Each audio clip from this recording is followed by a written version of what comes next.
Hello everyone, welcome to IAS point. आज हम यहाँ पे बात करने वाले हैं जो भी हमारा ये टॉपिक था कि राजनीतिक सिद्धांत को व्यवहार में कैसे उतार सकते हैं। ठीक है, तो हमने आधी बातें ही समझी थी इस जो टॉपिक था हमारा। एंड इसके आगे की बात जो भी है वो आज डिस्कस करेंगे। एंड अभी मुझे लग रहा है कि 2-3 पार्ट से आप लोग देखना बंद कर रहे हो। ठीक है, तो आप लोग रेगुलर देखते रहिए, अदरवाइज आपका बहुत बड़ा लॉस होने वाला है यदि आप रेगुलर नहीं कर रहे हो तो इसलिए आप कंटिन्यूअसली बने रहिए ताकि हम जल्दी से जल्दी ये सारी चीज़ें पूरी कर सके। ठीक है, और समझ में नहीं आता है तो प्लीज़ जो भी डाउट हो किसी भी टॉपिक में, किसी भी पॉइंट में, आप बेझिझक पूछ सकते हैं। एंड मैं पूरी कोशिश करूँगी कि आपके सारे सवालों का आंसर दे सकूँ। राइट, अब यहाँ पे हो सकता है कि कभी कभी थोड़ा देरी हो जाए, हाँ, लेकिन आपको कमेंट में आंसर नहीं मिलेंगे बिकॉज कमेंट में उतना लिखने का टाइम नहीं होता। मैं वीडियो में ही आपको आंसर जो भी होगा वो सारी चीज़ें आपको उससे रिलेटेड समझा दूंगी। तो अब आते हैं अपने पॉइंट में। एंड आई होप कि आप सभी लोग अपना पूरा मतलब 100% देंगे अपनी पढ़ाई में। इसमें कोई मतलब कमी नहीं करने की ज़रूरत है कि बस आप कमी कर दीजिए कि हमें पढ़ना नहीं है, ये वो दुनिया भरे का। तो सारे काम बाद में, यदि अभी थोड़ा-सा आप कष्ट सह लेते हैं, कहीं पे भी कोई फंक्शन्स हो रहा है, वहाँ पे आप नहीं शामिल होते, थोड़ा-सा बुरा लगेगा, ठीक है? लेकिन इन फ्यूचर आप जो कर रहे हैं, वो बहुत अच्छा आपके लिए होने वाला है और आपका फ्यूचर जो है काफ़ी सिक्योर हो जाएगा। ज़रा आप फ्यूचर की सोचिए कि जब हम हो जाएँगे, तब कैसी हमारी स्थिति होगी। तो इसलिए अभी की खुशियाँ गंवाना अच्छी बात है, क्योंकि आगे आने वाली यदि खुशियाँ पाना है तो, अदरवाइज हम बहुत नीचे चले जाएंगे। और आई होप कि आप मेरी बात समझ पा रहे होंगे। खैर, अब आते हैं अपने पॉइंट पे। और यहाँ पे हमने देखा था कि मतलब किस तरीके से राजनीति को हम व्यवहार में ला सकते हैं, कैसे कर सकते हैं, और उसी के आगे बताया गया है कि जो भी राजनीतिक अवधारणाओं के अर्थ को राजनीतिक सिद्धांत कार्य देखते हुए स्पष्ट करते हैं कि आम भाषा में इसे कैसे समझा या मतलब समझा और बरता जाता है। ये विविध अर्थों और रायों पर विचार विमर्श और उनकी जांच पड़ताल भी सुव्यवस्थित तरीके से करते हैं। यानी कि ये जो थिंग मतलब इसके राजनीतिक सिद्धांतकार हैं, वो सारी चीज़ें बता रहे कि कैसे हम समझ सकते हैं, क्या हो सकता है, और हर एक चीज़ की वो जांच पड़ताल विचार विमर्श करते हैं और ऐसे ही नहीं, सुव्यवस्थित तरीके से करते हैं। राइट, और क्या होता है कि अवसर की समानता कब पर्याप्त है, कब लोगों के विशेष बर्ताव की जरूरत होती है, ऐसे विशेष बर्ताव कब तक और किस हद तक किया जाना चाहिए। और यहाँ पे यानी कि ये जो हमारे क्वेश्चंस हैं इनके अभी आंसर मिलेंगे हमें कि अवसर की समानता कब तक यानी कि कब पर्याप्त है। ये जो भी हमारा इक्वलिटी है, तो उसका जो हमारा कहीं किसी भी फील्ड में हम बात करते हैं, चाहे वो गवर्नमेंट सेक्टर हो या प्राइवेट सेक्टर हो, वहाँ पे हमें अवसर की समानता कितनी है या कब पर्याप्त है। और उसके बाद है कि कब लोगों को विशेष बर्ताव की ज़रूरत होती है, यानी कि कब जो भी लोग हैं, हम सभी हैं, उन्हें एक विशेष बर्ताव की ज़रूरत होती है। जैसे हमने देखा था कि यदि वृद्धों के लिए अलग से लाइन बना दी जाती है, तो वो उनके साथ न्यायोचित जो भी हमारा तर्क होगा कि हाँ, चलो ठीक है, उनके लिए बनाना इम्पोर्टेंट है। और इसी तरीके से कि लोगों को कब विशेष बर्ताव की ज़रूरत होती है कि एक आम पब्लिक से हट के आप किसी को प्रायोरिटी दे रहे हो, तो उसकी हमें कुछ मतलब ये होना चाहिए कि हाँ, रियल में इसको नीड थी, हम इसलिए इसे ये चीज़ें दे रहे हैं। देन उसके बाद आता है कि ऐसा विशेष बर्ताव कब तक और किस हद तक किया जाना चाहिए, यानी कि ऐसा जो विशेष बर्ताव यदि बर्ताव देते भी हैं तो वो कब तक किया जाना चाहिए एंड किस हद तक किया जाना चाहिए। और उसके बाद है, क्या गरीब बच्चों को स्कूल में बने रहने के लिए प्रोत्साहित करने हेतु दोपहर का भोजन दिया जाना चाहिए।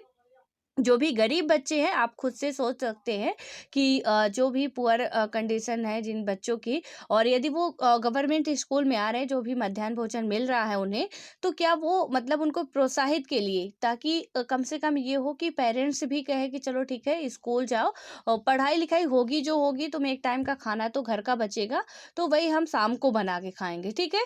तो इसमें क्या होगा कि मतलब इस तरीके से आप समझ सकते हो कि क्या मध्याह्न भोजन के लिए ही स्कूल जाना चाहिए, या उन्हें मतलब कभी कभी होता है ना कि चलो मध्याह्न भोजन बंद कर दिया जाए। यदि आपके दिमाग में आता होगा तो क्यों बंद कर दिया जाना चाहिए, और यदि चालू करना चाहिए तो क्यों चालू किए रहना चाहिए। तो कुछ आप लोग भी ऐसे दिमाग में अपने क्वेश्चंस ला के और उसका आंसर भी दे सकते हैं। एंड ये कुछ ऐसे प्रश्न हैं जिनकी ओर से मतलब मुखातिब होते हैं। आप भी देख सकते हैं कि ये मसले बिल्कुल व्यवहारिक हैं। वे शिक्षा और रोजगार के बारे में सार्वजनिक नीतियाँ तय करने के मार्गदर्शन करते हैं। यानी कि ये जो मसले हैं वो किसके में है, शिक्षा में है, रोजगार में है। तो जो भी सार्वजनिक नीतियाँ होती हैं उनका किस तरीके से मार्गदर्शन किया जाए इसके बारे में बताया गया है। यहाँ पे क्या होता है कि जैसा समानता के मामले में है वैसा ही अन्य अवधारणाओं के मामले में भी है। और राजनीतिक सिद्धांतकारों को रोजमर्रा के विचारों से उलझना पड़ता है। यानी कि जो भी राजनीतिक सिद्धांतकार होते हैं उन्हें बताया गया है कि रोजमर्रा के हमारे जो भी, यानी हम बात करते हैं कि विचारों से उलझना पड़ता है, संभावित अर्थों पर विचार विमर्श करना पड़ता है कि जो भी, यानी अभी तो जो चल रहा है ठीक है, और अभी हम कोई भी कानून या नियम ला रहे हैं, बिल्कुल सही है कि अभी आपकी नीड है, बट हमें ये भी देखना होगा कि हम बात करते हैं ना, हमारे भारत का जो संविधान है कठोर एवं लचीले का सम्मिश्रण है। तो कठोर एवं लचीले का सम्मिश्रण का मतलब क्या होता है, संविधान की विशेषता में ये बातें हम करते हैं। तो उसमें क्या होता है कि कठोर यानी कि इतना जल्दी भी हम इसमें संशोधन नहीं कर सकते हैं। जो भी हमारा संविधान बना गया है, तो आप यदि सोचो कि बस आज हमारा मन किया कि संविधान में संशोधन करना चाहिए और जो भी पार्लियामेंट के मेंबर हैं वो संशोधन कर दिए, तो इतना भी आसान नहीं है एंड इतना भी टफ नहीं है, इतना भी कठोर नहीं है कि यदि आपको लग रहा है कि किसी नियम कानून में बाधाएं आ रही हैं एंड इन फ्यूचर इसमें बाधाएं और भी बढ़ेंगी, तो उसमें हमें संशोधन करना चाहिए एंड आप बखूबी आसानी से उसमें संशोधित कर सकते हैं या संशोधन कर सकते हैं।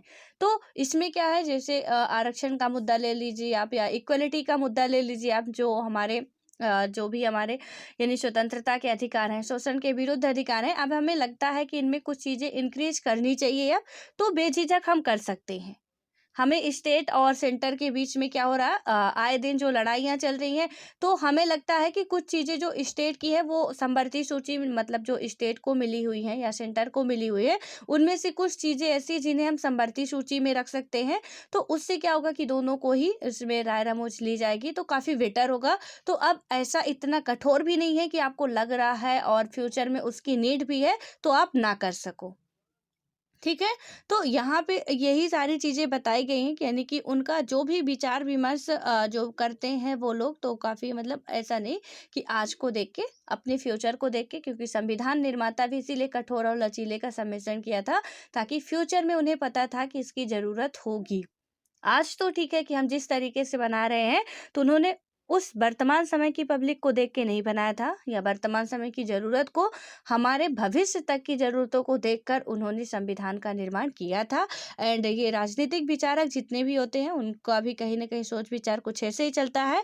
और क्या होता है कि नीतिगत विकल्पों को सूत्रबद्ध करना पड़ता है। आज़ादी, नागरिकता, अधिकार, विकास, न्याय, समानता, राष्ट्रवाद और धर्मनिरपेक्षता आदि कुछ अवधारणाओं पर हम अगले अध्यायों पर विचार करेंगे। यानी कि इसमें अभी अभी तो ये पहला ही चैप्टर खत्म नहीं हुआ हमारा, तो इसमें बताया जा रहा है कि ये जो जितने भी पॉइंट्स हैं हम अपने अगले चैप्टर में कंप्लीट करेंगे।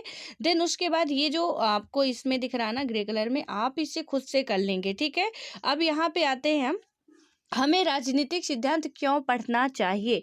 तो हमें जो राजनीतिक सिद्धांत है वो क्यों पढ़ना चाहिए, तो इसमें है कि मतलब हमारे मन में आता है ना कि हम पढ़ तो रहे हैं, वाट मतलब क्यों पढ़ना चाहिए हमें ये बकवास टाइप का सारी चीज़ें, हमें हमें क्या करना, कौन सा हमें चुनाव लड़ने जाना है। कुछ लोगों का होता है ना कि बेटा पढ़ लो, राजनीति वगैरह थोड़ा बहुत पढ़ लो या इकोनॉमिक्स पढ़ लो, तो कुछ बोलते हैं अरे यार मम्मी कौन सा मुझे इकोनॉमिस्ट बनना है, या कौन सा हमें पॉलिटी मतलब राजनीति में जाना है हमें, जो हम इतना सारी चीज़ें डीप से पढ़े, तो हो गया पास होने के लिए पढ़ लिए हैं और उससे काम हो जाएगा, क्या दिक्कत है। तो कुछ ऐसी हमारी लैंग्वेज हो जाती है फिर। तो इसलिए इसमें बताया गया है कि हमें ये चीज़ें, जो हमारे चैप्टर का नेम है राजनीतिक सिद्धांत, वो पढ़ना क्यों ज़रूरी है, ठीक है। तो इसमें बताया गया है कि हमारे अपने राजनीतिक आदर्श हो सकते हैं, और बिल्कुल होते हैं, डेफिनेटली हम सबके राजनीतिक आदर्श हैं। आपके किसी और पार्टी के लीडर राजनीतिक आदर्श होंगे, किसी के मोदी जी आदर्श होंगे, किसी के राहुल जी आदर्श होंगे, किसी की सोनिया जी आदर्श होंगी, किसी की स्मृति ईरानी जी आदर्श होंगे, मतलब सबके आदर्श अपने अपने अलग अलग होते हैं। दैट मीन्स आप जिसके फॉलोवर्स हैं, ठीक है। तो वहाँ पे वो आपके लिए अलग अलग होंगे। ऐसा नहीं कि मैं मोदी जी को पसंद करती हूँ तो मैं कहूँ कि आप भी करो, बिल्कुल नहीं, क्योंकि हम लोग पहले ही मैंने ही गलती की, मैंने ही आपको स्वतंत्रता जितने भी हमारे राइट्स थे वो मैंने बढ़ा दिया है, ठीक है? तो अब मैं खुद कहूँ कि आपको ये चीज़ें करनी है, बिल्कुल आप पे ज़ोर दबाव डाल के कहूँ कि ये चीज़ें करनी है, तो भैया आप तो मेरे ऊपर ही सुप्रीम कोर्ट में जाके केस ठोक दोगे कि मैडम ने पहले तो अधिकार बढ़ा दिए हमें और बाद में बोल रही अब ऐसे करना, इन्होंने हमारे अधिकार का हनन किया है। तो बिल्कुल नहीं, आपके अलग होंगे, जो भी आप जिसके भी फॉलोवर्स होंगे, जिसे भी आप अपना आइडल मानते होंगे, मेरे अलग होंगे। और ना तो आप हमें बाध्य कर सकते हो कि आप जिसे मान रहे हो बहुत अच्छे हैं, हम माने, ना तो हम आपको बाध्य कर सकते हैं, क्योंकि यदि आप मेरे ऊपर सुप्रीम कोर्ट में केस जाके लगा सकते हो तो मैं भी लगा सकती हूँ ना, क्योंकि मैंने पढ़ा है तो मुझे तो पता ही है और आपने मेरे से पढ़ा तो आपको भी वो चीज़ें पता है। तो इसलिए आप अपने को मानिए और मतलब हम अपने को माने, आपके जो भाई हैं वो अपने को मानेंगे। अब घर में ही होता है ना, मम्मी अलग पार्टी के को समर्थन करती हैं, पापा अलग पार्टी को समर्थन करते हैं। जिनको थोड़ा बहुत राजनीति आती है तो घर में भी द्वंद्व चलता रहता है, ठीक है? तो अब इसमें क्या हो रहा है, यहाँ पे होता है पर क्या हमें राजनीतिक सिद्धांतों के अध्ययन की भी ज़रूरत है? यानी कि अब इसमें है कि हमारे आइडल तो अलग-अलग हो गए, पर क्या हमें राजनीतिक सिद्धांतों के अध्ययन की भी ज़रूरत है? और क्या यह राजनीति करने वाले रोज मतलब राजनेताओं के लिए या नीति बनाने वाले नौकरशाहों के लिए या राजनीतिक सिद्धांत पढ़ाने वाले अध्यापकों के लिए ज़्यादा उपयुक्त नहीं है? तो अब इसमें क्या कहा गया है, आपके लिए, हमारे लिए और भी लोगों के लिए इसमें बात कही गई। क्वेश्चन है ये कि क्या यह राजनीति करने वाले राजनेताओं के लिए या नीति बनाने वाले नौकरशाहों के लिए या राजनीतिक सिद्धांत पढ़ाने वाले अध्यापकों के लिए ज़्यादा उपयुक्त नहीं है? यानी कि ये जो राजनीतिक सिद्धांत है, क्या इन लोगों के लिए ये ज़्यादा उपयुक्त नहीं है? तो ये ज़्यादा उपयुक्त है, इसलिए ये चैप्टर में लाया गया है, ठीक है? और इसके बाद है, आगे पढ़ेंगे तो हमें वैसे भी इसकी महत्ता समझ में आ जाएगी। और इसमें है कि बेहतर तो यह होगा कि राजनीतिक सिद्धांत संविधान और कानूनों की व्याख्या करने वाले वकील या जजों या उन कार्यकर्ताओं और पत्रकारों को पढ़ना चाहिए जो शोषण का पर्दाफाश करते हैं और नए अधिकारों की मांग करते हैं। हमें आज़ादी या समानता का अर्थ जानने से क्या मिलेगा? यानी कि हमें क्या मिलेगा, मतलब ये जो न्यूज़ वगैरह वाले होते हैं, ये क्या करते हैं, हम इनके थ्रू ही सारी बातें जानते हैं कि कहाँ पे क्या हो रहा। इन्होंने बताया अच्छा हो रहा, सो हमने कहा हाँ अच्छा हो रहा। इन्होंने कहा गंदा हो रहा, हमने कहा गंदा हो रहा, ठीक है?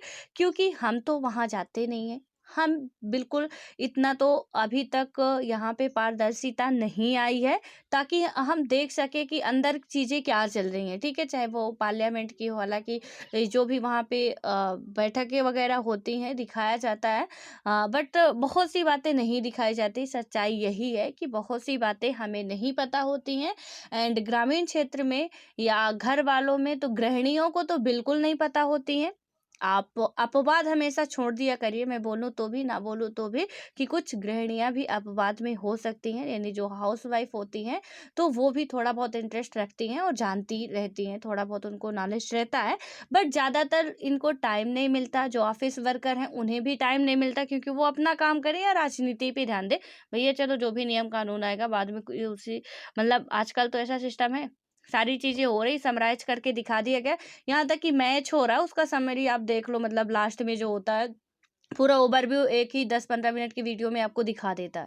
तो उसमें से अब लोग सोचते हैं कि 3 घंटे, 4 घंटे, 5 घंटे क्या देखना फालतू में बैठ के मैच, वही हम देख लेंगे। तो उससे तो हमें पता ही चल जाएगा किसने कितने रन मारा, कितना चौका गया, कितना छक्का गया, और वही तो इम्पोर्टेंट होता है। इक्का-दुक्का तो कोई भी मार सकता है।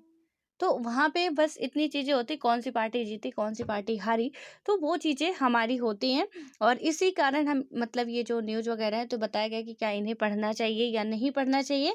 और यहाँ पे ये जो अधिकार की माँग वगैरह भी करते रहते हैं, कभी असली, कभी फर्जी, जो भी इनका मन किया।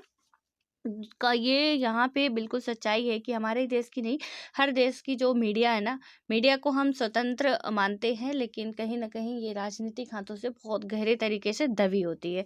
और इसमें क्या होता है कि यहाँ पे समानता का अर्थ जानने से क्या मिलेगा, इसमें सारी बातें हम पढ़ेंगे अभी। यहाँ पे है कि पहली बात तो ये है कि राजनीतिक सिद्धांत ऐसे सभी समूहों के लिए प्रासंगिक है। छात्र के रूप में हम भविष्य में उपर्युक्त मतलब उपरोक्त पेशों में से किसी एक को चुन सकते हैं। अब देखिए इसमें इम्पोर्टेंट है या नहीं है। तो इसमें बताया गया कि राजनीतिक सिद्धांत सभी समूहों के लिए, यानी कि ऐसे सभी समूहों के लिए प्रासंगिक है। तो यहाँ पे कोई भी एक, जो भी इसमें ऊपर हमने क्वेश्चंस पढ़े, जितने भी समूह हैं इन सभी समूहों के लिए इम्पोर्टेंट है। क्यों? क्योंकि इसमें हम बात करते हैं कि छात्र के रूप में यदि हम बात करें तो इसमें हम क्या देखेंगे कि हम भविष्य में उपरोक्त पेशों में से किसी एक मतलब कि एक को चुन सकते हैं, और इसलिए परोक्ष रूप से यह अभी ही हमारे लिए प्रासंगिक है, यानी कि आपके लिए बिल्कुल प्रासंगिक है, क्योंकि इन फ्यूचर आपको किसी एक पर्टिकुलर आप प्लेस पे रहोगे या कोई आप पोस्ट चूज करोगे, वहाँ पे आप चुन सकते हो, चाहे वो राजनीतिक हो, चाहे वो नौकरशाही का हो, चाहे आप खुद के लिए किसान वगैरह किसानी का काम करना चाहते, किसी के लिए भी हो, तो वो चीज़ें आपको यहाँ पे कामगार होगी। ठीक है, तो इससे सिर्फ हमें किताबें पढ़ने से, बुक पढ़ने से या किसी के द्वारा बातें सुनने से अच्छी अच्छे सिर्फ हमारा नॉलेज यहाँ पे हम गेन नहीं करते हैं, बहुत सी चीज़ें हम अपनी लाइफ के बारे में भी सीख जाते हैं कि जैसे राजनीति में हो रहा है ये सारी चीज़ें हम देखते हैं कि एक लीडर की ज़रूरत हमें राजनीति में होती है,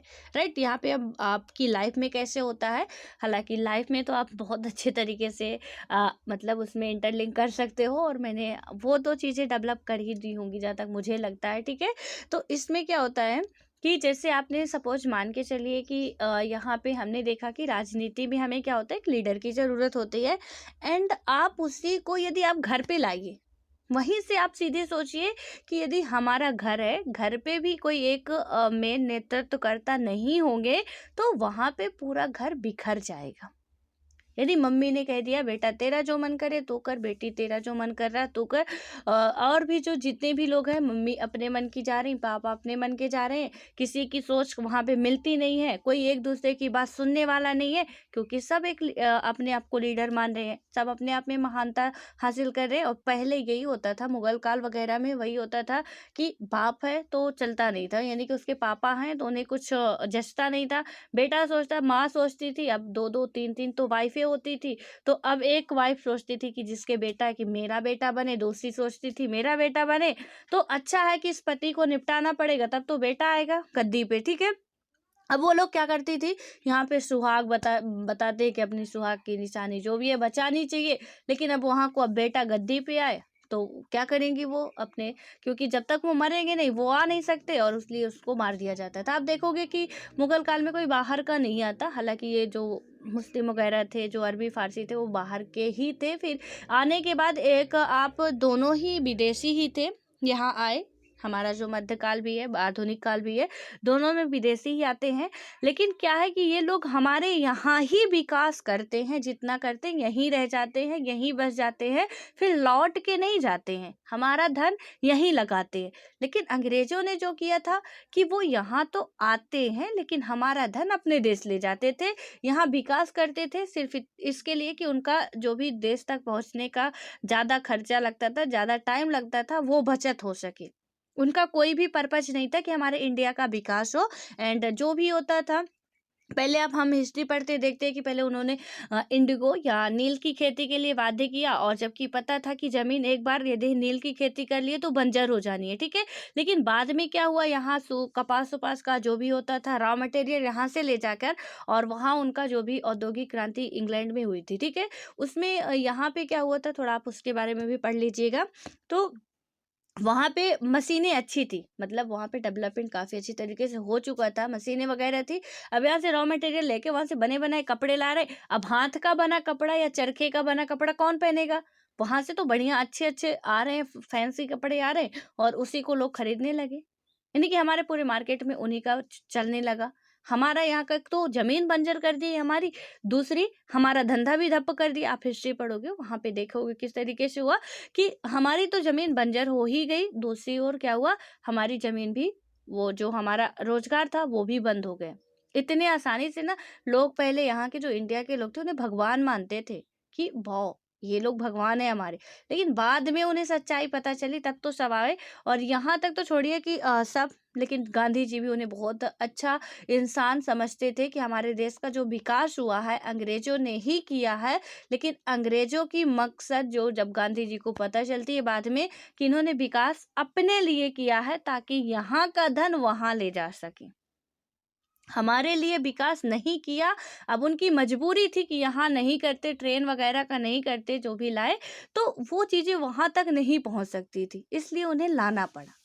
कुछ बातें ऐसी थी और इसलिए यहाँ पे ये सारी चीज़ें हमें है कि समझनी चाहिए, पढ़नी चाहिए एंड अपनी लाइफ में भी कहीं ना कहीं हमारी वो चीज़ें इम्पोर्टेंट होती है एंड हम अपनी लाइफ में उसे इम्प्लीमेंट भी कर सकते हैं या फॉलो कर सकते हैं कैसे क्या हो रहा है।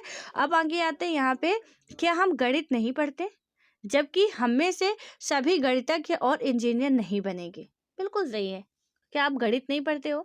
आप एक साइंस के स्टूडेंट हो, आईआईटीएन एक बंदा वो डीएम बन रहा है, इंजीनियर तो नहीं बन रहा। उसे भी चाहिए ना, मतलब डीएम क्यों आ रहे हैं इधर बनने? आप देखते हो कि वो गणित पढ़ते हैं, साइंस पढ़ते हैं। तो इसमें यही समझाया गया है कि यदि किसी को ऐसा लग रहा हो कि राजनीतिक सिद्धांत जो भी है हमें पढ़ना इंपॉर्टेंट नहीं है, तो क्या हम मैथमेटिक्स नहीं पढ़ते हैं? और जब पढ़ते हैं और उसमें से पढ़ने के बाद हम 10th तक बिल्कुल ही मैथ हमें पढ़नी ही पड़ती है, कंपलसरी होती है। तो वहाँ पे कोई ना तो गणितज्ञ बनता है कि आर्यभट्ट बन जाए, भास्कराचार्य बन जाए, और ना तो कोई इंजीनियर बनता है। ठीक है, तो फिर गणित तो पढ़नी पड़ती है हमें। इसी तरह हमें राजनीतिक सिद्धांत पढ़ना है, राजनीति को समझना है, तो इसे पढ़ना पड़ेगा। राइटर हमें ये समझाना चाह रहे हैं। और इसमें है कि क्या इसीलिए नहीं कि बुनियादी अंकगणित जीवन में सामान्य उपयोगी होता है? यानी कि इसमें है कि क्या इसीलिए नहीं कि बुनियादी जो अंकगणित होती है वो हमारे जीवन में सामान्यतः उपयोगी होती है। यानी कि जो अंकगणित हम पढ़ते हैं वो कहीं ना कहीं हमारे जीवन में थोड़ा बहुत तो जोड़ घटाना गुणा भाग, हम मार्केट भी जा रहे हैं तो कोई चूना ना लगाए उसके लिए भी हमें क्या करना पड़ता है। मतलब इसका है कि मतलब कोई हमें लूटे ना, कि जितना बता दिया भैया तुम्हारे इतना हमने 100 रुपए दिया और वो 80 रुपए का सामान देता है, हमें 10 ही रुपए रिटर्न करके देता है। तो अब हमें यदि कुछ तो थोड़ा बहुत गणित आती होगी तो हम लगा लेंगे कि जोड़ घटाना गुणा भाग जो भी होगा, कि अरे भैया मेरा तो 20 रुपए आ रहा था, तुमने तो अभी हमें 10 ही रुपए दिया है। और यदि तुमने नहीं बोला तो वो 10 रुपए का तुम्हें तो ले लिया, ठीक है, यानी कि तुम्हारा 10 रुपए वो निकाल लिया और तुम मुस्कुराते हुए चले आए, हम भी मुस्कुराते हुए चले आए, क्योंकि हमें पता ही नहीं है कि यहाँ पे क्या चीज़ें हैं। ठीक है, अब इसमें क्या होता है कि दूसरी बात यह है कि हम सभी मत देने और अन्य मसलों के फैसले करने के अधिकार संपन्न नागरिक बनने जा रहे हैं। यानी कि मत देने, हम क्या बनने जा रहे हैं? एक वोटर बनने जा रहे हैं, मतदाता बनने जा रहे हैं, मतदान के अधिकारी बनते जा रहे हैं। अभी 11th क्लास का जो बच्चा होगा वो अभी भारत का, यानी कि उसकी 18 वर्ष आयु पूर्ण नहीं हुई होगी, इसलिए इसमें बात की गई है कि अभी हम क्या करने जा रहे हैं, यानी कि बनेंगे इन फ्यूचर अभी आने वाले कुछ टाइमों में। और दायित्वपूर्ण कार्य निर्वहन के लिए उन राजनीतिक, इसमें बताया गया कि जो भी दायित्वपूर्ण हमारे कार्य होंगे उनके निर्वहन के लिए उन राजनीतिक विचारों और संस्थाओं की बुनियादी जानकारी हमारे लिए मददगार होगी। यानी कि जो भी बुनियादी जानकारी है हमारे लिए बहुत मददगार होगी। और राजनीति के बारे में हमने कई सारी बातें पढ़ी थी कि उसमें से मतलब राजनीति में यदि किसी को जाना है तो किस तरीके से जा सकते हैं, उनकी एज लिमिट क्या होती है, तो ये। और हाँ, आप लोगों के लिए एक होमवर्क भी रेडी होता है यहीं से, कि आपको बताना है कि यदि हमें मतलब राजनीति में जाना है, ठीक है, तो उसमें पार्टिसिपेट करना चाहते हैं, चुनाव लड़ना है, चाहे आप ग्राम पंचायत का लड़ो, चाहे सांसद का मतलब जिला का लड़ो, कहीं का भी लड़ना है आपको चुनाव, तो आपको क्या करना होगा, मतलब उसके लिए एज क्या है, वोट डालने की एज क्या है और चुनाव लड़ने की एज क्या है, दोनों की एज ही अलग अलग। तो थोड़ा बताइएगा मुझे कि इन दोनों की एज क्या है, आपका मतदान का जो अधिकार है वो आपको कब मिल जाता है, एंड इलेक्शन के लिए आपको राइट कब मिलता है कि हाँ अब आप इतने एलिजिबल हो गए हैं कि आप अब वो अपना चुनाव वगैरह जो भी लड़ना चाहते हैं लड़ सकते हैं, इसमें कोई रोक टोक नहीं होगी। उसकी एज क्या है, दोनों की एज आप जरूर बताइएगा।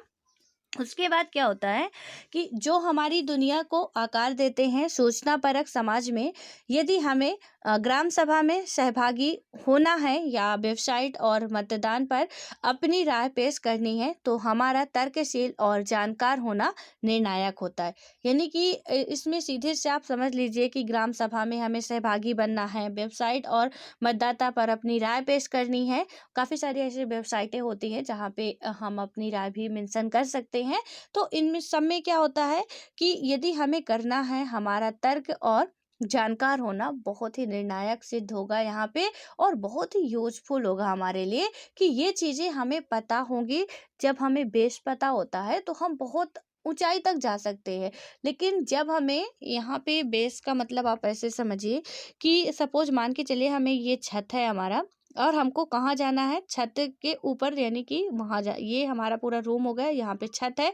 अब हमको यहाँ जाना है, यहाँ से फिर अगले छत पे जाना है, अगले से अगले छत पे जाना है।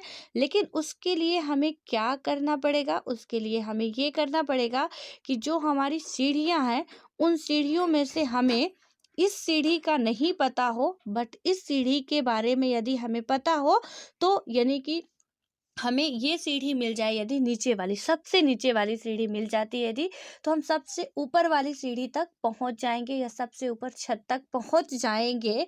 अदरवाइज हमें यदि ये सीढ़ियां मिल रही हैं तो हम यहाँ से कुछ भी रख के भी नहीं पाएंगे। ठीक है। तो अब यहाँ से हमें ये सीढ़ियां मिल रही है, इसमें से हम किसी तरीके से, मतलब बहुत ही समस्या हमें जिंदगी में झेलनी पड़ेगी इस सीढ़ी तक पहुंचने के लिए। और यदि ये मिल गई, यानी कि यदि हमारा जो भी जड़ है वो मजबूत हो गई, तो उसके बाद से हमें शाखा तक पहुंचने में कोई भी परेशानी नहीं होगी। तो इसका मतलब है कि हमारा बेस क्लियर हुआ, तो हमें ऊंचाई तक जाने में या बहुत बड़ी बड़ी हवाबाजी करने में, बहुत बड़ी बड़ी हमें मतलब जो भी हम कर सकते हैं कि जितनी भी वाहवाही अपनी लुटा लें, जितना भी बोल सकते हैं बोल लें बड़ी बड़ी बातें, तो वहाँ पे कोई हमें रोकने वाला टोकने वाला नहीं होगा। हमें घंटों भर सोचने नहीं पड़ेगा इसके आगे क्या बोलना, बिकॉज हमारे कंसेप्ट क्लियर है, स्टेप क्लियर है, हम बातें कर सकते हैं, क्योंकि हमें उसकी जड़ पता है क्या चीज़ें हैं। ठीक है। इसलिए हमें ये पढ़ना इम्पोर्टेंट है, इसमें बताया गया है। अभी हम बात करेंगे कि अभी तो 11th क्लास के बच्चे की है एंड है, इसमें तो पढ़ाना पड़ेगा। अभी बात करेंगे यूपीएससी के लिए क्यों इम्पोर्टेंट है, क्योंकि हमें चाहिए कि ये हमारे यूपीएससी के लिए इम्पोर्टेंट क्यों है, अभी उसके बारे में भी आएगा। ठीक है। अब यहाँ पे क्या होता है कि जो हमारी दुनिया को आकार देना, सोचना परक समाज में ये जितने भी हमारे ग्राम सभा वगैरह है, उनमें अपना जो भी यदि हमें तर्क वितर्क करना है, उसमें हमें जानकार होना इम्पोर्टेंट है। यदि हम मनमाने तरीके से अपनी विषय वरीयता प्रकट करें तो हम ज़्यादा प्रभावी नहीं होंगे। लेकिन यदि हम विचारशील और परिपक्व हैं तो हम अपने साझा हितों को गढ़ने और व्यक्त करने के लिए नए माध्यमों का उपयोग कर सकते हैं। अब यहाँ पे क्या है कि मनमानी तरीके से यदि हम अपने विचार विमर्श को रखते हैं, अपनी वरीयता जो भी है कि आप हमें विशेष मानो, और मनमानी तरीके से अब हमें पता नहीं है कि बीजेपी का लीडर कौन है एंड कांग्रेस का लीडर कौन है एंड पार्टी क्या होती है, और पार्टी में जो उम्मीदवार होते हैं वो क्या होते हैं, वो चीज़ें हमें पता नहीं। ठीक है। अब हम बैठ के डिस्कस डिबेट में, अब हम कह रहे हैं यार, मतलब ये कांग्रेसी जो है ना, मतलब कांग्रेसी जो है मोदी जी, हम देखिएगा हम में अभी हमें कुछ पता नहीं है, अब हम कैसे विचार विमर्श कर रहे हैं। ये कांग्रेसी मोदी जी है ना, मतलब बर्बाद करके रख दिए हैं। अभी हमें कुछ पता नहीं, उसकी गहराई ऊंचाई लंबाई चौड़ाई कुछ भी नहीं पता। अब हम शुरू हो गए कर रहे हैं, मतलब जो भी सुन रहा है ना वो तो कहीं ना कहीं रुई वगैरह ढूंढेगा कि मिल जाए तो कान में डाल ले। अब यहाँ से तो अब सभा लगी हुई है, उठ के जा नहीं सकते हैं, बट यहीं पे बैठे बैठे अपना कान बंद कर लेते हैं तो बेहतर होगा। क्योंकि आप ऐसे डिस्कस ही कर रहे हो कि अब जो कांग्रेसी मोदी जी हैं, मतलब बहुत ही बेकार कर दिए। अभी आज तक तो कुछ किए नहीं इन्होंने, सब जितना भी घोटाला था ये दुनिया भरे का था वो कर दिए। विकास तो हमारी इंदिरा जी करके गई थी जो कि बीजेपी की थी।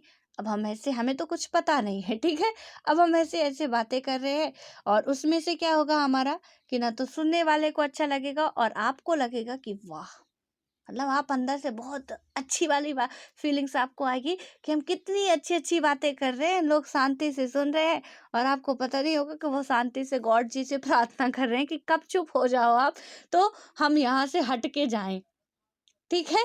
तो वहाँ पे वो क्या करेंगे कि मतलब कुछ ऐसे होता है, कुछ आप देखे होंगे कि लीडर भी कुछ आपको ऐसे ही मिल जाते हैं, हमारे नेता वगैरह, कि आके यदि अपना स्पीच शुरू कर दें तो ऐसा लगता है ना कि अब भगवान करे ये चुप हो जाए, 2 ही हमारे लिए अच्छी बातें बोल दी बहुत है, अब आगे ना बोले तो हमारा भला हो जाएगा।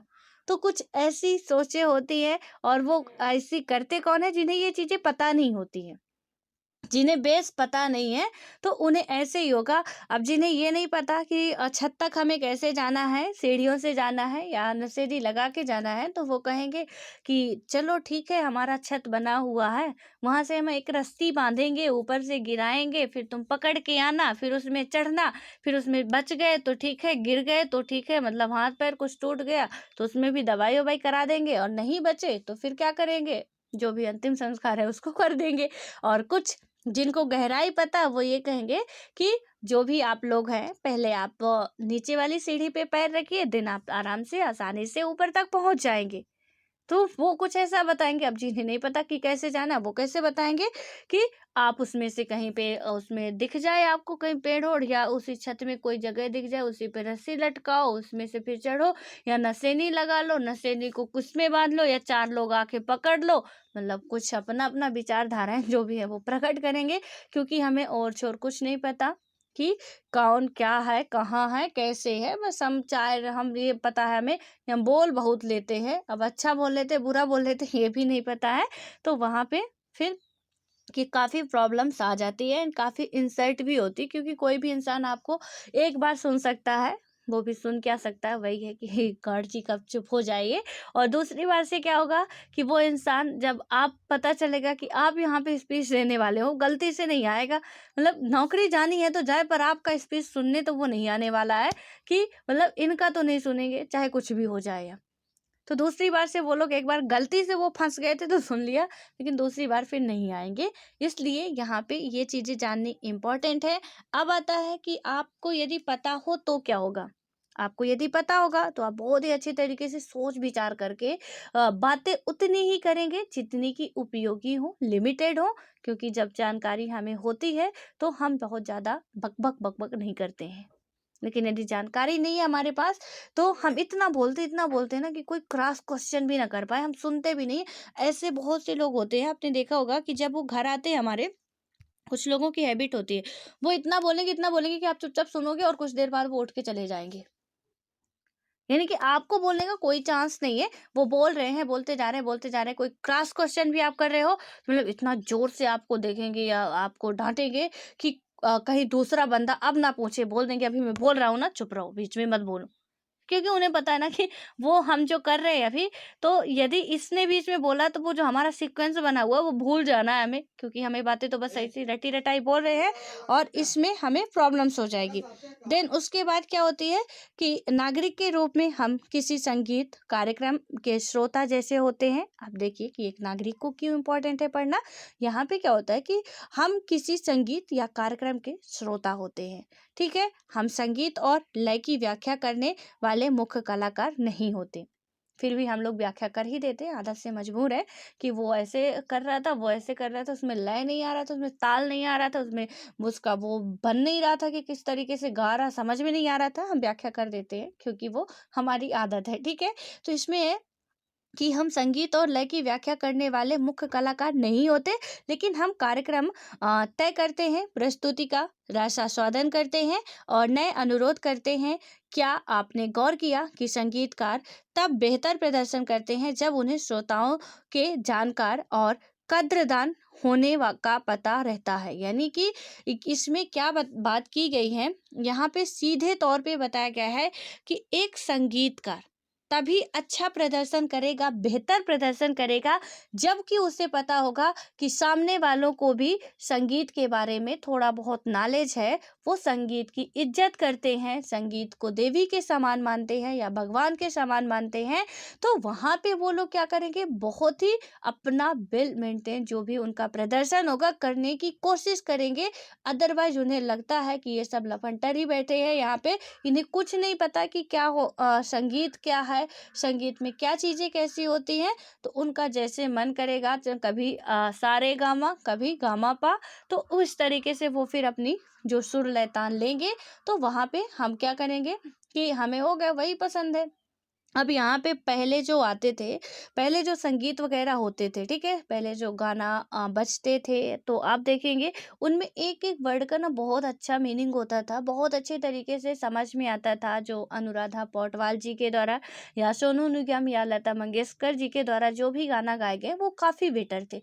लेकिन अब जो हम हनी सिंह का गाना सुनते हैं, नेहा कक्कड़ का गाना सुनते हैं, यार उस गाने का मीनिंग ही नहीं समझ में आता है कि उस गाने का मतलब क्या? हाँ, ठीक है, डीजे बज रहा है, म्यूजिक थोड़ा अच्छा चल रहा है, ठीक है? उसका जो भी हमारा बैकग्राउंड वाला म्यूजिक होता है, तो वो अच्छा चल रहा, हम बस उसका रसास्वादन करते, आनंद लेते हैं।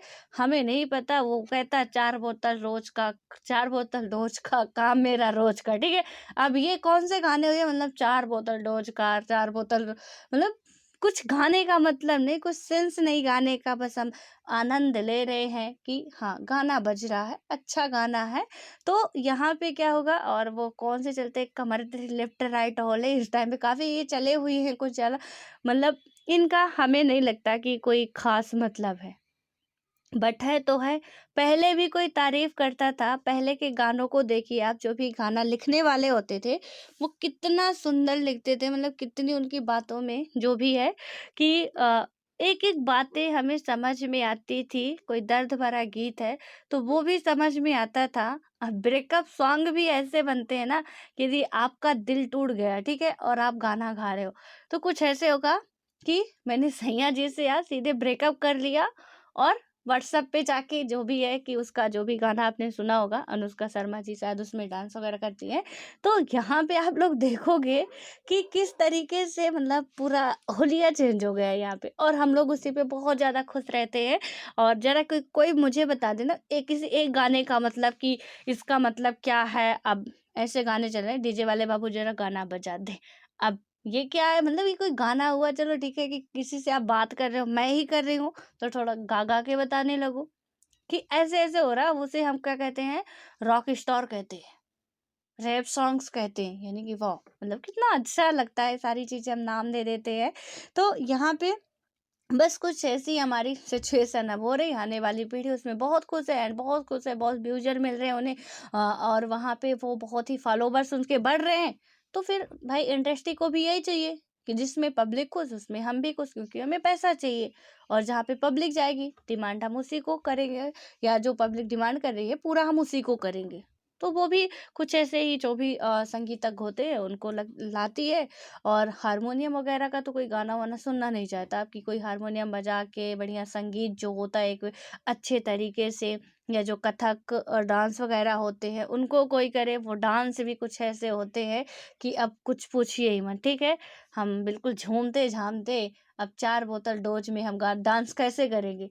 कि हमारा बोतल तो हुआन हाथ में होना ही चाहिए और बढ़िया हम मस्ती से जाते हैं और वहाँ पे ऐसे कुछ डांस करते हैं और बहुत खुश होते हैं, चले आते हैं। तो इस तरीके से होता है क्योंकि अब हमें नहीं पता संगीत क्या है, क्या उसका आनंद होता है, क्या संगीत में होता है, तो वो चीज़ें हमें नहीं है और जैसे अब हमें पसंद है वैसे ही करते हैं और पहले यदि था और आज भी है कि यदि कोई संगीतज्ञ का जानकार मिल जाए तो एक जो भी संगीतज्ञ होगा ना, वो बहुत ही अच्छे तरीके से प्रदर्शन करने की कोशिश करेगा एंड यहाँ पे संगीतज्ञ को छोड़िए, सपोज़ मान के चलिए कि आप पॉलिटी के बहुत जानकार हैं, ठीक है?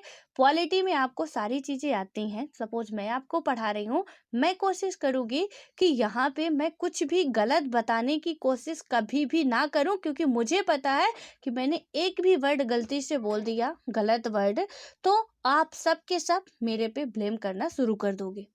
क्योंकि आप लोग उसके जानकार हो, उस सब्जेक्ट के जानकार हो अच्छे तरीके से, इसलिए मैं हमेशा कोशिश करूँगी कि आपको मैं क्या कोई भी अध्यापक होगा, कोई भी टीचर्स होंगे, वो हमेशा यही कोशिश करेंगे कि आप सभी लोगों को अच्छे तरीके से जानकारी दी जाए। लेकिन जहाँ पे क्या होगा कि उन्हें पता होगा कि अरे इसके तो अभी मतलब जो भी इबारत वगैरह वो भी लिखनी नहीं आ रही है, तो वो क्या करेंगे, जो उनका मन कर रहा है वही बताते जाएँगे और आप बड़े खुद से सुन रहे होंगे कि वाह! सर जी क्या बता रहे हैं, मैडम जी क्या बता रहे हैं, बड़ा मज़ा आ रहा है सर जी बता रहे हैं तो ठीक है। अब पता नहीं क्या बता रहे हैं, हमारे चैप्टर का ही है या नहीं है, हमें उससे मतलब नहीं है। अब यहाँ पे हम आगे आते हैं, तो अब इसका भी समझ गए आप कि एक नागरिक को क्यों जरूरी है। अब यहाँ पे आता है कि इसी तरह शिक्षित और सचेत नागरिक भी राजनीति करने वालों को जनाभिमुख बना देते हैं। यानी कि शिक्षित और जो शिक्षित नागरिक होते हैं वो राजनीति करने वालों को भी जनाभिमुख बना देते हैं। यानी कि उन्हें भी लगता है यदि आप एजुकेटेड पर्सन हो तो कोई भी लीडर आपसे सीधे सीधे बात करेगा, टू द पॉइंट बात करेगा, हवा हवाई नहीं मारेगा। लेकिन आप नहीं हो तो पता नहीं वो कहाँ की बातें कहाँ बताएगा आपको, और आप बहुत खुशी से सुनेंगे। कोई डाउट नहीं कि आप उसमें कोई रोक टोक करेंगे, और यदि आपको पता है तो आप ऐसे कि रोक टोक तो करेंगे ही, तो वो आपसे अच्छे से पेश आएगा। दिन आता है तीसरा, यह बात है कि आज़ादी, समानता, धर्मनिरपेक्षता हमारे जीवन के अमूर्त मसले नहीं है। परिवारों, विद्यालयों, महाविद्यालयों, व्यवसाय केंद्रों आदि में तरह तरह के भेदभावों का हम प्रतिदिन सामना करते हैं। हम स्वयं भी अपने से भिन्न लोगों के प्रति पूर्वाग्रह रखते हैं। यानी कि पूर्वाग्रह जो पहले से हमारे अंदर भावना जकड़ी हुई है उससे कहते हैं। एंड उसके बाद क्या होता है, वे चाहे वे अलग जाति के हों या अलग धर्म के हों, अथवा क्या होता है कि अलग लिंग या वर्ग के, यदि हम क्या करें, उत्पीड़ित महसूस करते हैं तो हम पीड़ा का निवारण चाहते हैं। और यदि उसमें विलम्ब होता है, यानी कहीं से भी यदि हम अपने आप को ये समझते हैं कि हमारा शोषण किया जा रहा है, तो हम उसका क्या करते हैं, निवारण भी चाहते हैं कि इस समस्या का समाधान भी हो जाए। देन उसके बाद क्या होता है कि तब हम महसूस करते हैं कि हिंसक क्रांति उचित है। यदि हम क्या हो कि विशेषाधिकार संपन्न है तो हम सम्मान के लिए संघर्षरत अपने जो भी हमारे नौकरों और नौकरशाहियों के उत्पीड़न से भी इनकार करते हैं। यानी हमें लगता है कि हमें सम्मान मिलना चाहिए, हमें रिस्पेक्ट मिलनी चाहिए। तो हम वहाँ पे क्या करेंगे कि यदि कोई भी नौकरशाह है या नौकर है या जो भी हमारे सेनानी हैं, तो उनमें हम क्या करेंगे कि वहाँ पे थोड़ा बहुत हम अपना करेंगे कि हाँ, हमें इज्जत सम्मान मिलनी चाहिए। कोई बात बोल रहे हैं या हमें उत्पीड़ित कर रहे हैं, हम डायरेक्टली इनकार कर सकते हैं, बिकॉज हमें फंडामेंटल राइट है कि हम अपना गौरवपूर्ण जीवन जिए। एंड उसके बाद क्या होता है, कभी कभी हम ये भी महसूस करते हैं कि हमारे नौकर उसी व्यवहार के योग्य हैं। अब कभी कभी हमें लगता है कि हमारे नौकर उसी व्यवहार के योग्य हैं, क्योंकि उनका रवैया, हम कहते हैं ना कि अरे किसी को यदि बोल रहे हैं तो कोई मना कर रहा है तो कोई एक कहेगा कि अरे नहीं नहीं मारो इसे, ये तो इसी लायक है। कोई चोर आके चोरी कर रहा, तो वहां पे यदि मान लीजिए कि कोई चोर आया और चोरी करके जा रहा है, ठीक है, तो मैं उसे क्या करूंगी, मारने लगूंगी। आप आते हो, आप एक अच्छे सिंसियर पर्सन हो, आप बहुत अच्छे इंसान हो, आप आके बोलते हो नहीं मैडम इसे मत मारिए, एक सुधरने का चांस तो दीजिए। तो मैं क्या कहूंगी कि अरे नहीं, मैंने कई बार इसे चांस दिया, ये तो इसी लायक है और मारो इसे। अब दूसरा भी आ गया, सपोज आप एक अच्छे इंसान ठहर गए, लेकिन दूसरा आता कहता नहीं नहीं मैडम और मारिए, ये तो इसी लायक है। अब क्या हुआ कि यानी दो सपोर्टर आ गए कि और मारिए, ये तो इसी लायक है। तो फिर क्या होगा कि यहाँ पे वही बताया गया है कि कुछ हमारे उसमें नजरिए में होता है, जबकि आप सही बोल रहे हो कि उसे एक चांस और दिया जाए, हो सकता है कि सुधर जाए। और यहाँ पे यदि हम मार देते हैं तो मारने से कोई समस्या का समाधान नहीं होता है कि हम किसी को जान से मार दिए समस्या का समाधान हो गया। तो इसलिए कहीं न कहीं आप अच्छे थे, लेकिन हमने आपकी बात नहीं मानी और हमें फिर बाद में घाटा भी होता है उसका, जो भी पब्लिक ऐसा करते हैं। तो इसमें है कि कभी-कभी हमें लगता है कि ये जो भी व्यवहार कर रहे हैं उसी लायक है जो उनके साथ हो रहा है। राजनीतिक सिद्धांत बस यही करता है कि वह हमें राजनीतिक चीज़ों के बारे में अपने विचारों और भावनाओं से परीक्षण, मतलब भावनाओं के परीक्षण के लिए प्रोत्साहित करता है। थोड़ी अधिक सतर्कता से देखने भर से हम अपने विचारों और भावनाओं के, मतलब भावनाओं में उदार होते जाते हैं। और क्या होता है कि अंत में छात्र के रूप में हम बहस और भाषण प्रतियोगिताओं में हिस्सा लेते हैं। हमारी अपनी राय होती तो है कि क्या सही है और क्या गलत है, क्या उचित है और क्या अनुचित, पर यह हम नहीं जानते कि वे तर्क संगत है या नहीं है। यानी कि हम ये जानते हैं कि हम जो राय दे रहे हैं क्या उचित है क्या नहीं है, बट ये नहीं जानते कि ये तर्क संगत है या नहीं है। जब हम क्या करते हैं, दूसरे से बहस करते हैं, तभी हम अपने विचारों का बचाव करने की ज़रूरत महसूस करते हैं और इसके लिए तर्क और युक्तियां तलाशते हैं। यानी हम जब दूसरों से बहस करने में लग जाते हैं ना, यदि हमने कह दिया कि पाकिस्तान इंडिया के पूर्व में है, अब पाकिस्तान इंडिया के पूर्व में है, ध्यान से सुनिएगा, ठीक है। अब हमें पता तो था नहीं, हमने पहले ही पढ़ चुका कि हमें पता नहीं, हवाबाजी कर रहे हैं। अब वहाँ पे हमने कह दिया कि जो हमारा पाकिस्तान है, मान के चलिए ये हमारा इंडिया, ठीक है। अब यहाँ पे हमने कह दिया पाकिस्तान यहाँ पे है। अब आप कह रहे हो नहीं नहीं, पाकिस्तान तो पश्चिम में है, उत्तर पश्चिम में पाकिस्तान है इंडिया के। अब मैं कह रही हूँ अपनी बात पे अडिग हो गए कि नहीं, पाकिस्तान तो पूर्व में ही है। अब आप बिल्कुल सही हो, क्योंकि पाकिस्तान इसके उत्तर पश्चिम में ही है इंडिया के। लेकिन अब मैं जिद पे आ गई हूँ कि वो पूर्व में है, और कुछ ऐसा फिर दिमाग लगा, क्योंकि अब तो मुंह से निकल ही आया कि भैया पाकिस्तान तो इंडिया के पूर्व में है। अब हमारे मुंह से तो निकला है, उसे सही तो साबित करना ही है। और कुछ लोग ऐसे आपको मिलते होंगे बखूबी। अब वो क्या करेंगे, किसी तरीके से इधर उधर घुमा फिरा के मैप को उल्टा पलटा करके, अरे देखना ये पाकिस्तान हमारा पूर्व में, इधर पूर्व में ही है। तो वो आपको साबित करने की कोशिश करेंगे, बहुत जोर शोर लगाएंगे कि हाँ, हम यहाँ पे साबित कर सके कि यहाँ पे पाकिस्तान पूर्व में ही है। और आप आखिरकार हारी मान जाओगे कि विधाता तुम ही महान हो, हम तो बस ऐसे ही हैं, हमें कुछ नहीं पता। भैया मान लेते हैं पाकिस्तान पूर्व में ही है, जबकि हमें पता है कि वो बंदा बिल्कुल गलत है। यानी मैंने जो आपको बताया कि पाकिस्तान यहाँ पे है, वो बिल्कुल गलत है। बट अब ये अड़ गया कि नहीं यही होगा, वो सोच विचार करने लगा कि बात तो हमने बोल दी, अब इसे साबित भी करना पड़ेगा यार कि पाकिस्तान पूर्व में ही है इंडिया के कि नहीं। तो अब इसको साबित करने के लिए, क्योंकि जब है ही नहीं तो आप साबित कहाँ से करोगे, तो फिर हमें कुछ झूठ का सहारा लेना पड़ेगा। फिर जो इंडिया सीधा देखा जा रहा, हम उसे थोड़ा सा मैप में उल्टा करेंगे। फिर कहेंगे, जब उल्टा करेंगे तो आप लोग रीजनिंग पढ़े होंगे यदि, तो आता है ना, आप उल्टा कर दो तो इसकी दिशा इधर की इधर हो जाती है। करेंगे, फिर कहेंगे देखना इधर से इधर आ गई, उधर से उधर। तुमने गलत बताया था, तुम्हें मैप देखना तो आता नहीं है, केरल से मैप देखा जाता है। यानी कि हमने कहा कोई जम्मू कश्मीर से इधर से मैप देख रहा है, हमने कहा यार तुम्हें मैप देखना तो आता नहीं है, फालतू का टाइम वेस्ट कर रहे हो, मैप को ऐसे उल्टा करो फिर देखो कहाँ आता है। केरल टॉप पे आ गया हमारा, यानी कि केरल उत्तर पे कर दिया वो। यानी कि उसे एक बात सिद्ध करने के लिए कि पाकिस्तान पूर्व में है, उसे पूरे मैप का जितनी भी हिस्ट्री है ना, उसे पूरा उल्टा करना पड़ेगा। क्योंकि जब वो उस मैप को ऐसे घुमाएगा ना, तो ये जो हमारा ये ऊपर आ जाएगा। यानी कि जो दक्षिण भारत था, अब हम उत्तर भारत उसे कहेंगे, जो उत्तर भारत था उसे दक्षिण भारत कहेंगे, जो इधर था हम उसे इधर कहेंगे, जो इधर था उसे हम इधर कहेंगे। तो पूरा हमारा मैप ही चेंज हो जाएगा। एक, वो कहते हैं ना, एक झूठ छुपाने के लिए हमें 100 और झूठ बोलने पड़ते हैं, कुछ ऐसी ही। फिर जब हम लोगों से गलती होती है ना, तो झूठ पे झूठ, झूठ पे झूठ, झूठ पे झूठ बोलते जाते हैं कि शायद कहीं पे भी सही तो निकल ही जाए, कोई बात पे यकीन कर ले। और कुछ लोग होते हैं कि बात को फिर टालने के लिए कह देते, चलो ठीक है, जो तुमने बोला तुम राइट हो या आप राइट हो, हम बिल्कुल गलत है, हमें कुछ नहीं आता, भैया माफ़ करो। लेकिन अगली बार से हम आपसे डिस्कस डिबेट तो गलती से नहीं करने वाले, क्योंकि अब पता नहीं कौन से देश को आप किधर ला के बैठाने वाले हो, वो हमें पता नहीं है, ठीक है।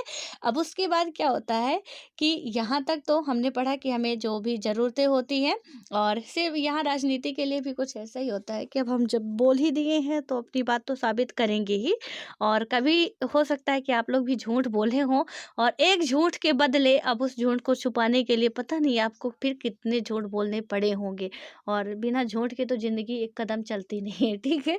तो अब यहाँ पे क्या होता है कि राजनीतिक सिद्धांत हमें न्याय या समानता के बारे में सुव्यवस्थित सोच से अवगत कराते हैं, ताकि हम अपने विचारों को परिष्कृत कर सके और सार्वजनिक हित में यानी कि सुविज्ञ तरीके से तर्क वितर्क कर सके। ऐसे हवाबाजी ना करे, हवा हवाई ना मारे कि पाकिस्तान इधर नहीं इधर है, या मोदी जी कांग्रेस के लीडर है या बीजेपी के लीडर है।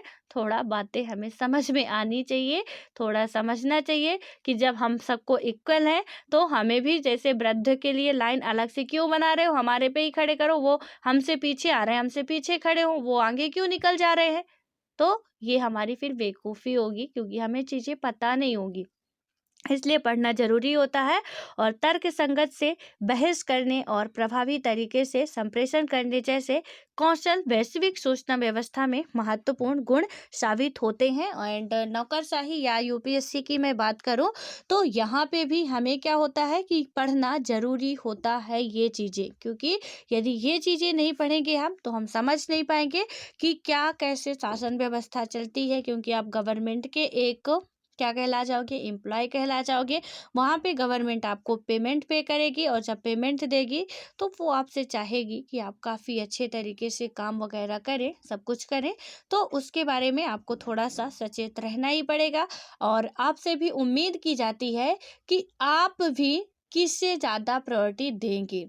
यहाँ पे पढ़ने का मतलब ये भी है कि एक नौकरशाह, एक डीएम है डिस्ट्रिक्ट के, या एसडीएम है, या तहसीलदार है, तो आप मतलब ज़्यादा किससे नीड है, किसे हमें किस सेक्टर को सुधारना चाहिए, कहाँ पे वर्क करना चाहिए, कितना राजनीति में इन्वॉल्व होना चाहिए, कितना नहीं होना चाहिए, कितने अपने कर्तव्य का निर्वहन करना चाहिए, वो चीज़ें आपके अंदर क्या हो सके, पनप सके, आप वो चीज़ें सोच सके, क्योंकि आप एक सिविल सर्वेंट बन रहे हो, एक पब्लिक के आप नौकर बन रहे हो, वहाँ पे उनकी सेवा ही करनी है, आपका पूरा यही काम है। तो आप अपनी रहीसी ना देख के उनका किस तरीके से भला करें, आपके अंदर ये गुण आने चाहिए। एंड आपको बहुत बड़े बड़े आदमियों के पास नहीं, गरीबों के पास जाके बैठ के समस्याएं सुन के हल करनी है। वहाँ पे एक बात याद रखना हमेशा, डीएम बनने के बाद या कोई भी पद मिलने के बाद आप फिर किसी तरीके से हो, यानी कि आप ठेंगे हो, मोटे हो, छोटे हो, काले हो, गोरे हो, डजेंट मैटर, कोई नहीं देखता। बहुत रिस्पेक्ट मिलती है आपको। वो किसकी मिलती है आपको पता है? जब तक आप बने नहीं होते तो आपको कोई वैल्यू नहीं होती, कोई भी वैल्यू नहीं होती, लेकिन जब आप किसी पोस्ट पे होते हो, वहां पे आपकी बहुत इज्जत होती है। आपकी कोई खूबसूरती से मतलब नहीं, आपके रंग से मतलब नहीं, रूप से मतलब नहीं, रवैये से मतलब नहीं, और वो इज्जत किसकी होती है? आपके पोस्ट की होती है। और उस पोस्ट में बनने के बाद हमें हमेशा अपनी इज्जत बरकरार रखनी होगी कि एक किसान आ रहा है तो उसे हम क्या करें कि टाइम डेट पे डेट ना दें, उसे हम आ रहा है काम छोड़ के पहले उसकी समस्या सुने, क्योंकि हम उसके लिए बैठे हैं, किसी और के लिए नहीं। तो इतना बिजी ना बन जाए कि जाओ बोल दो कल आना। अब डीएम साहब बोल रहे हैं, बोल दिए कल आना।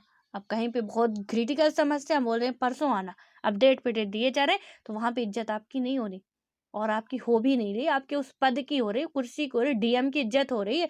आपका जो भी नाम होगा, महेश, रमेश, गीता, सीता, उनकी इज्जत नहीं हो रही, डीएम की हो रही उस डिस्ट्रिक्ट की।